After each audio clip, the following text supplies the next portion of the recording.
Kita terus diberikan taufik dan hidayah oleh Allah Subhanahu wa taala untuk bersalawat kepada baginda Nabi Muhammad sallallahu alaihi wasallam.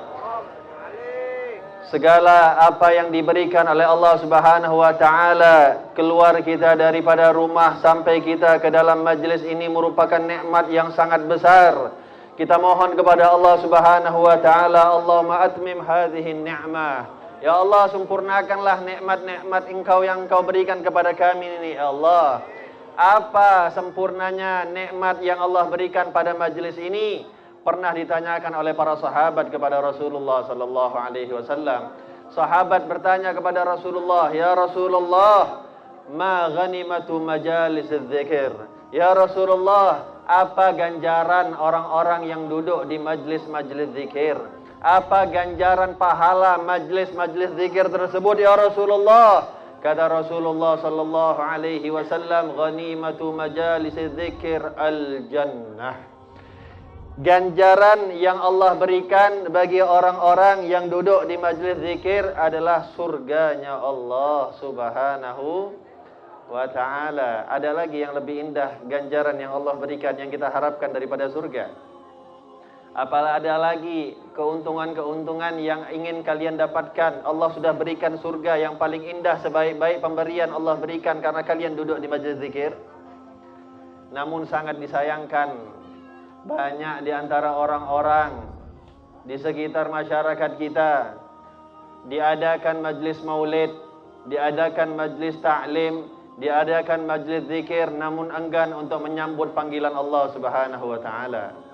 Namun enggan untuk menyambut panggilan yang diserukan oleh Rasulullah sallallahu alaihi wasallam. Enggan untuk berzikir kepada Allah, enggan untuk bersalawat kepada baginda Nabi Muhammad sallallahu alaihi wasallam dengan alasan bid'ah, dengan alasan syirik dan dengan alasan-alasan yang tidak bisa diterima oleh akal dan hati. Allah Subhanahu wa taala menyebutkan dalam Al-Qur'an di dalam surat Al-Maryam, dalam surat Maryam, kisah bagaimana kelahiran Nabi Isa alaihi salatu wassalam. Allah sebutkan bagaimana kisah kelahiran ummi daripada Nabi Isa di dalam surah Al-Imran. Kelahirannya Sayyidah Maryam binti Imran.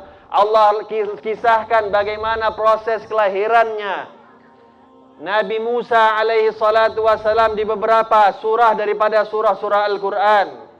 Namun ada orang yang masih bertanya bagaimana keagungan kelahiran baginda Nabi Muhammad.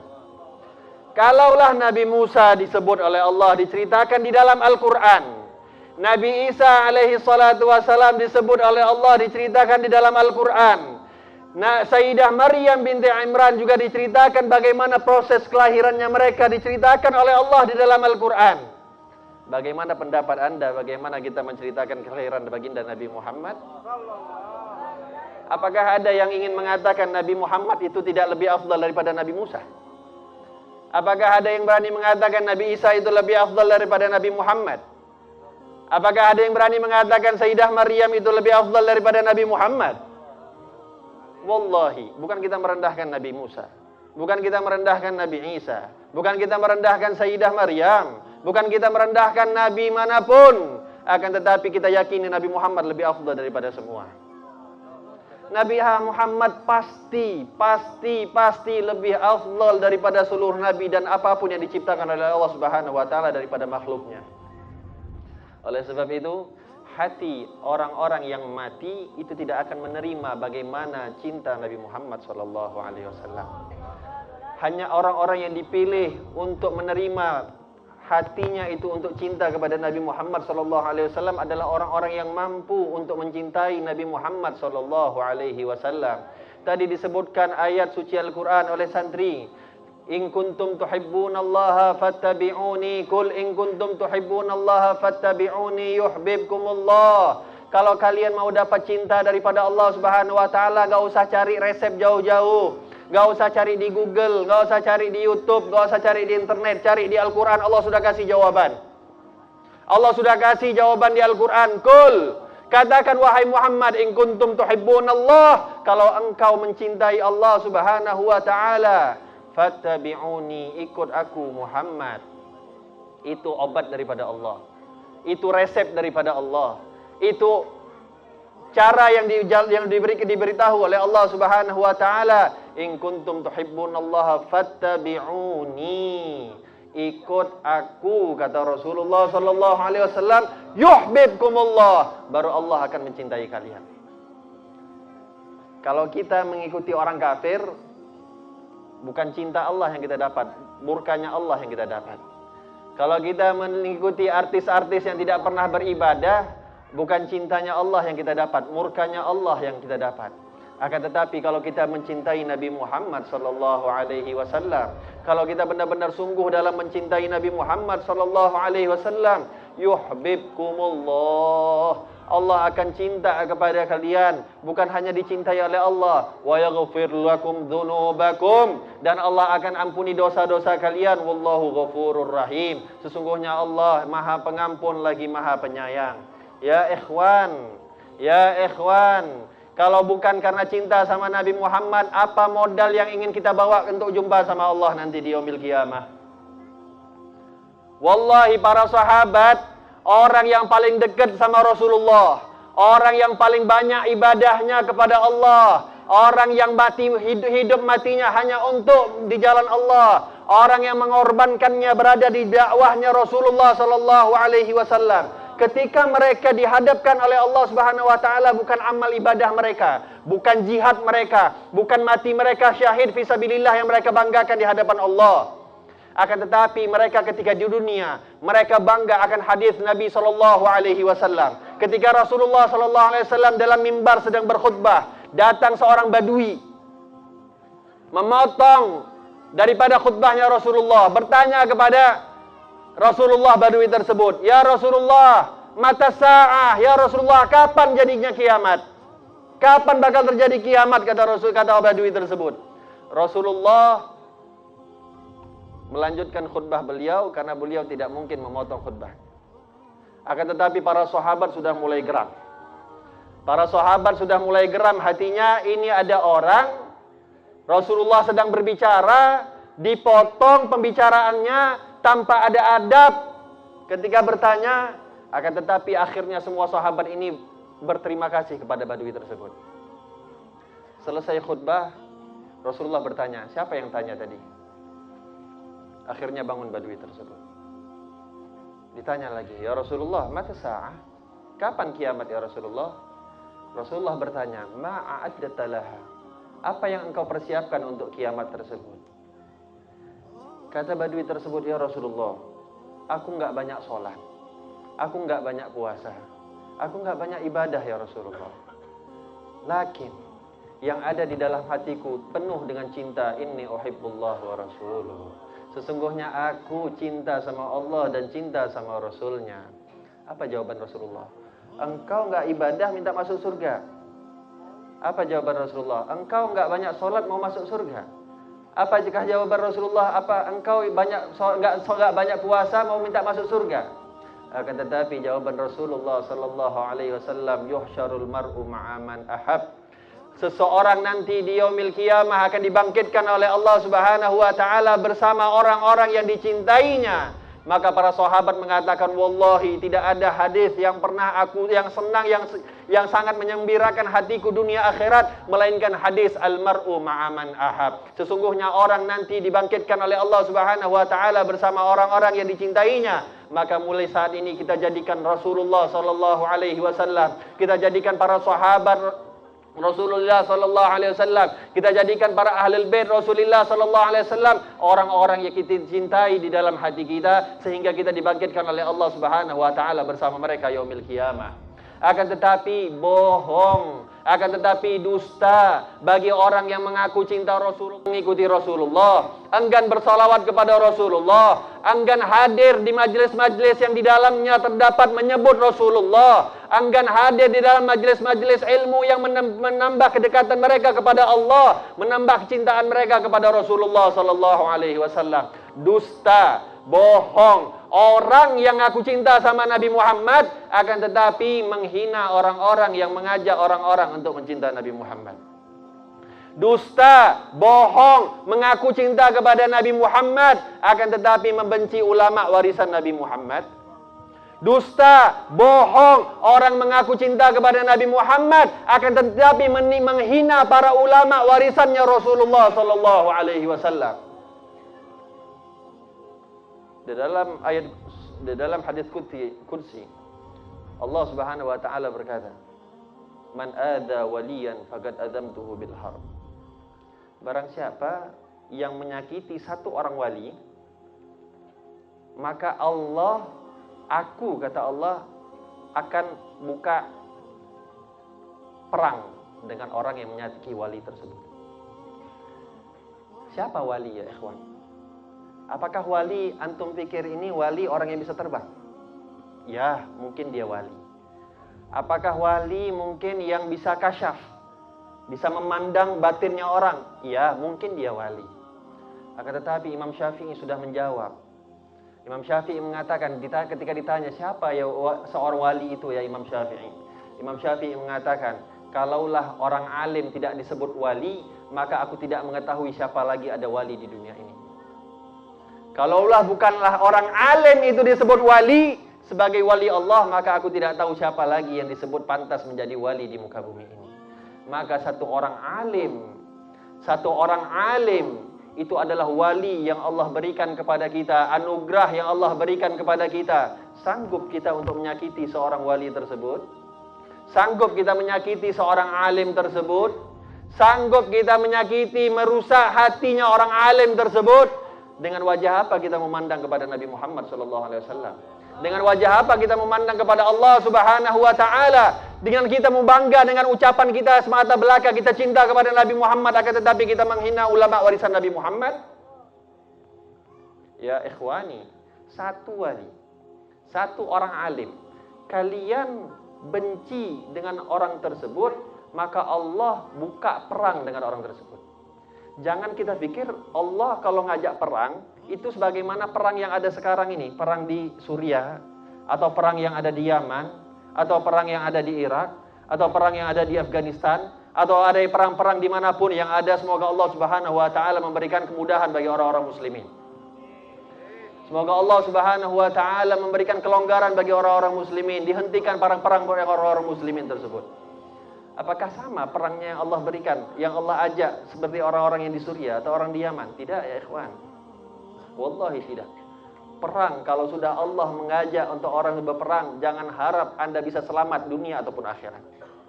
Kalau Allah sudah mengajak Anda untuk berperang, Allah sudah menyatakan perang dengan Anda, jangan Anda bayangkan bahwasanya Anda akan selamat di dunia apalagi di akhirat. Jangan harap ya ikhwan.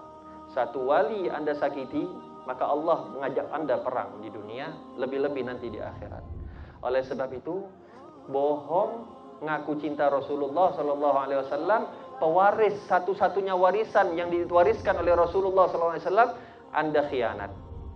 Pewaris warisan yang satu-satunya warisan yang diwariskan oleh Rasulullah sallallahu alaihi wasallam, Anda benci. Anda sakiti. Anda hina.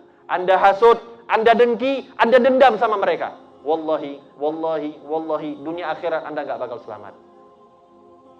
Oleh sebab itu, ya ikhwan, majelis semisal ini tidak lain dan tidak bukan untuk menghilangkan kotoran-kotoran di dalam hati kita.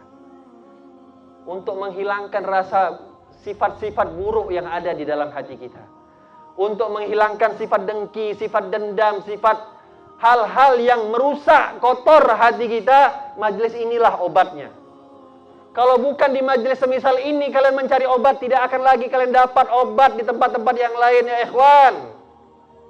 Kalau bukan di majelis semisal ini, nggak bakal lagi kalian mau cari rumah sakit mana tidak bakal kalian dapatkan obatnya. Obat hati hanya ada di majelis zikir kepada Allah Subhanahu wa taala. Mudah-mudahan Allah Subhanahu wa taala selalu menanamkan rasa cinta kita kepada Nabi Muhammad sallallahu alaihi wasallam, sehingga Allah memberikan cintanya Allah kepada kita, sehingga kita nanti dikumpulkan bersama orang-orang yang Allah cintai, khususnya Rasulullah sallallahu alaihi wasallam. Ya ikhwan, para sahabat, ini anak-anak muda yang banyak datang. Para pemuda di zaman Rasulullah, hidup matinya mereka berjuang untuk di jalan Rasulullah sallallahu alaihi wasallam, untuk menegakkan kalimat Allah Subhanahu wa taala. Anak-anak muda di zaman Rasulullah, mereka punya ghirah untuk berdakwah di jalan Rasulullah, untuk mati syahid melawan apa yang jadi musuh-musuh Allah Subhanahu wa taala. Dikatakan dalam riwayat Abdurrahman bin Auf, salah seorang sahabat muhajir di kalangan muhajirin, ketika mengikuti perang Badar, ketika mengikuti satu perang, Abdurrahman bin Auf ketika itu adalah salah satu sahabat yang ngikut perang daripada yang diperintahkan oleh Rasulullah sallallahu alaihi wasallam. Di barisan Abdurrahman bin Auf, di sebelah kanan ada anak kecil umurnya 15 tahun. Di sebelah kiri ada anak kecil umurnya 15, kurang lebih 14-15 tahun. Di kanan namanya Mu'adz, di kiri namanya Mu'awwidh. Di kanan namanya Mu'adz, di kiri namanya Mu'awwidh. Pertama, Sayyidina Abdurrahman bin Auf dalam hatinya mengucap, ya Allah, gimana nih kanan kiri aku anak kecil, kanan kiri anakku anak kecil, capek lah aku, udah harus perang, harus ngejaga dua anak kecil kanan kiri. Akhirnya Mu'adz bilang sama Abdurrahman bin Auf, ya Ammi Abdurrahman, apakah engkau kenal dengan seorang yang namanya Abu Jahal bin Hisham? Apakah engkau kenal dengan orang yang namanya Abu Jahal? Kata Abdurrahman bin Auf, "Na'am, aku kenal." Kenapa? Tolong nanti kalau kamu tahu yang namanya Abu Jahal, tolong kasih tahu saya. Kenapa saya kasih tahu kamu? Saya sudah berjanji kepada Allah Subhanahu wa taala di dalam perang ini, kalau saya jumpa dengan Abu Jahal, kalau bukan dia yang mati, saya yang mati. Saya sudah berjanji. Kalau bukan karena dia yang mati, saya yang mati. Loh, kenapa? Kenapa kamu sedemikian rupa? Aku mendengar ketika Rasulullah sallallahu alaihi wasallam berada di kota Mekah, dia Abu Jahal menghina Rasulullah, dia Abu Jahal menyiksa Rasulullah, dia Abu Jahal memaki Rasulullah. Aku tidak terima ya Abdurrahman. Selesai bicara Mu'adz. Enggak lama Mu'awwidh juga nyokeh. Enggak dengar apa yang ngomongin oleh Abdurrahman dan Mu'adz. Mu'awwidh nyokeh. Ya Am Abdurrahman, wahai paman Abdurrahman, engkau kenal namanya Abu Jahal bin Hisham? Ya, aku kenal. Nanti kalau engkau ketemu dengan orang yang namanya Abu Jahal, tolong kasih tahu saya terlebih dahulu. Kata Abdurrahman bin Auf, kenapa? Mu'awwidh mengatakan, aku ingin membunuh dia dan aku sudah berjanji kepada Allah dan Rasulullah bahwasanya kalau bukan aku yang mati, dia yang akan mati. Loh, kenapa? Karena aku mendengar ketika Rasulullah SAW berada di Mekah, dia suka melempar Rasulullah, dia suka menyakiti Rasulullah, dia menyiksa Rasulullah, maka aku tidak tega, maka aku tidak terima apa yang dia buat kepada Rasulullah SAW. Anak umur 15 tahun, kita umur berapa? Ada enggak rasa cinta kita sama Nabi Muhammad sedemikian? Ada enggak pernah tumbuh di dalam hati kita kepada Nabi Muhammad SAW ingin membela agama yang dibawa oleh Rasulullah SAW, semisal dua anak muda tersebut? Akhirnya dikatakan ketika peperangan berlangsung, ada orang teriak, ini Abu Jahal, jaga Abu Jahal, jangan sampai Abu Jahal dipukul, jangan sampai Abu Jahal mereka orang-orang kafir sudah hampir kalah, mereka ingin melindungi Abu Jahal. Abdurrahman bin Auf mendengar orang-orang yang melindungi Abu Jahal, dipanggil dua anak muda ini, Mu'adz dan Mu'awwidh. Mu'adz, Mu'awwidh, itu yang namanya Abu Jahal. Kata Sayyidina Abdurrahman bin Auf setelah selesai peperangan, kata Abdurrahman bin Auf, belum aku selesai ngomong itu Abu Jahal, mereka dua sudah hilang lari untuk membunuh Abu Jahal. Sampai dikatakan kedua-duanya itu membantas Abu Jahal, sampailah Abu Jahal terkapar di atas tanah. Setelah perang, mereka berdua datang kepada Rasulullah, bangga kepada Rasulullah, ya Rasulullah, sesungguhnya kami tadi bunuh Abu Jahal. Yang Mu'awwidh juga bilang, ya Rasulullah, aku tadi yang bunuh Abu Jahal. Kata Rasulullah bertanya, apakah pedang kalian sudah kalian lap kainnya, lap darahnya dari pedang kalian? Belum ya Rasulullah. Maka dilihat dua-duanya perang dengan Rasulullah. Dilihat, kata Rasulullah SAW, ini pedangnya lebih banyak masuk ke dalam tubuhnya Abu Jahal, maka Abu Jahal itu mati karena engkau. Dua-duanya punya ghirah yang luar biasa untuk bunuh orang yang menyakiti Rasulullah Sallallahu Alaihi Wasallam. Itu anak muda di zaman Rasulullah, anak umur 15 tahun di zaman Rasulullah mati-matian mereka ingin mati untuk di jalannya Allah dan jalannya Rasulullah sallallahu alaihi wasallam. Kita nggak pakai perang, ya ikhwan. Nggak ada lagi, alhamdulillah, hidup kita nyaman, hidup kita damai, hidup kita tenang. Nggak ada harus perang sama orang kafir, nggak ada harus ikut jihad sama perang sama orang kafir, nggak ada. Cuman kita disuruh hadir majelis taklim, cuma kita disuruh memakmurkan masyarakat kita, kampung kita dengan majelis ilmu. Ada pula orang hasud. Ada pula orang gak senang sama majelis ilmu. Bagaimana coba kalau bayangkan orang-orang semisal ini hidup di zaman Rasulullah. Apakah Anda meyakini orang-orang semisal ini bakal berada di barisan Rasulullah atau berada di barisannya Abu Jahal? Orang-orang semisal ini kalau hidup di zaman Rasulullah, gak pakai perang di zaman sekarang, tapi benci sama ulama, gak senang sama majelis ilmu. Coba bayangkan ketika orang-orang semisal ini hidup di zaman Rasulullah, di barisan Rasulullah apa di barisan Abu Jahal? Rasulullah pasti tidak akan menerima orang-orang yang hatinya tidak ada rasa dengki kepada orang-orang alim. Tidak ada di barisan Rasulullah sallallahu alaihi wasallam ada orang yang berdendam dengan orang alim, dendam dengan orang wali, dengan seorang wali, dendam dengan orang muslim pun tidak boleh, apalagi dengan walinya Allah.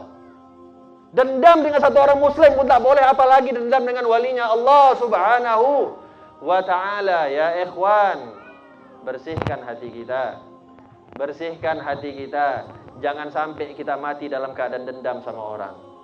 Jangan sampai kita dicabut nyawa kita oleh Allah subhanahu wa ta'ala masih ada hasud dengan orang. Jangan sampai dicabut nyawa kita oleh Allah subhanahu wa ta'ala masih ada rasa dengki dengan orang, khususnya dengan para ulama warisannya Nabi Muhammad sallallahu alaihi wasallam. Ya ikhwan, jadikan cinta kita hanya untuk Nabi Muhammad sallallahu alaihi wasallam. Jangan kasih ruang yang lain selain Nabi Muhammad sallallahu alaihi wasallam. Jangan pernah sisipi sifat-sifat buruk masuk ke dalam hati kita. Sayyidah Rabi'atul Adawiyah, seorang wanita sufiyah yang sangat agung, yang sangat mulia, yang penuh cintanya kepada Nabi Muhammad sallallahu alaihi wasallam luar biasa. Sampai-sampai dikatakan beliau Sayyidah Rabi'atul Adawiyah pernah mengatakan, kalaulah aku masuk surga di situ tidak ada Rasulullah, di surga itu tidak ada Rasulullah, maka aku tidak berharap aku masuk ke dalam surganya Allah Subhanahu wa taala. Ketika satu kali Sayyidah Rabi'atul Adawiyah pernah ditanya, "Ya Rabi'atul Adawiyah, apakah pernah di dalam hatimu ada sifat benci sama seorang muslim?" Kata Sayyidah Rabi'atul Adawiyah, "Hasya lillah."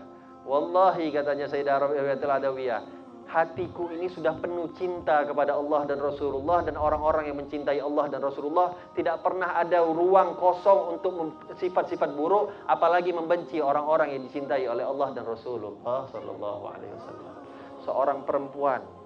Seorang perempuan menjawab demikian, bagaimanalah lagi kita yang anak muda, kita yang mencintai, yang mengaku cinta kepada Nabi Muhammad sallallahu alaihi wasallam.